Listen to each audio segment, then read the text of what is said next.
देवाने आपल्या शरीराची रचनाच अशी केली आहे की आपण स्वतःची पाठही थोपटू शकत नाही आणि स्वतःला लाथही मारू शकत नाही. म्हणूनच माणसाच्या जीवनात हितचिंतकाची आणि निंदकाचीही आवश्यकता आहे. आयुष्यात असे लोक जोडा जे वेळ येईल तेव्हा तुमची सावली आणि वेळेला तुमचा आरसा बनतील. कारण आरसा कधी खोटे बोलत नाही आणि सावली कधी साथ सोडत नाही. पूजा करायच्या आधी विश्वास ठेवायला शिका. बोलायच्या आधी ऐकायला शिका. खर्च करायच्या आधी कमवायला शिका. लिहायच्या आधी विचार करायला शिका.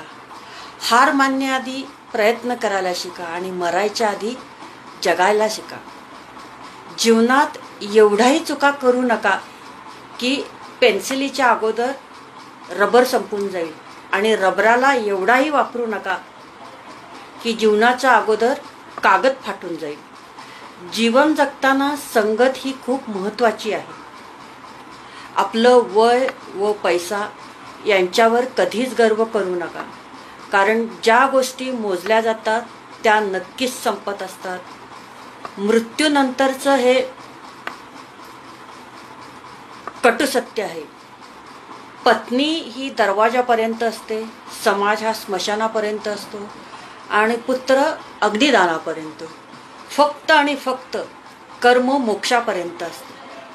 जिच्या उदरात जन्म होतो ती माता आणि जिच्या उदरात अस्त होतो ती माती. यातील वेलांटीचा फरक म्हणजेच माणसाचे जीवन. वाचा आणि पुढच्या ग्रुपमध्ये तुम्ही हा शेअर करा. जन्म दुसऱ्याने दिला, नाव दुसऱ्याने ठेवलं, शिक्षण दुसऱ्याने दिलं, रोजगार दुसऱ्याने दिला, इज्जत दुसऱ्याने दिली, पहिली आणि शेवटची अंघोळ सुद्धा दुसरेच घालणार. मरणानंतर संपत्ती दुसरेच वाटून घेणार आणि स्मशानभूमीत दुसरेच घेऊन जाणार.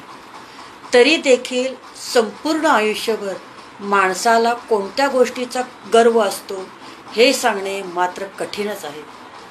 दुःख इतकं नशिबान आहे की ज्याला प्राप्त करून लोक आपल्या माणसांना आठवतात. धन इतकं दुर्दैवी आहे की ज्याला मिळवून लोक नेहमी आपल्या माणसांना विसरतात. किती विचित्र आहे ना. माणसाच्या शरीरात 70% पाणी आहे, पण जखम झाली की रक्त येतं आणि माणसाचं हृदय रक्ताचं बनलेलं असून हृदय दुखावलं की डोळ्यातून पाणी येतं. खूप चांगला मेसेज आहे.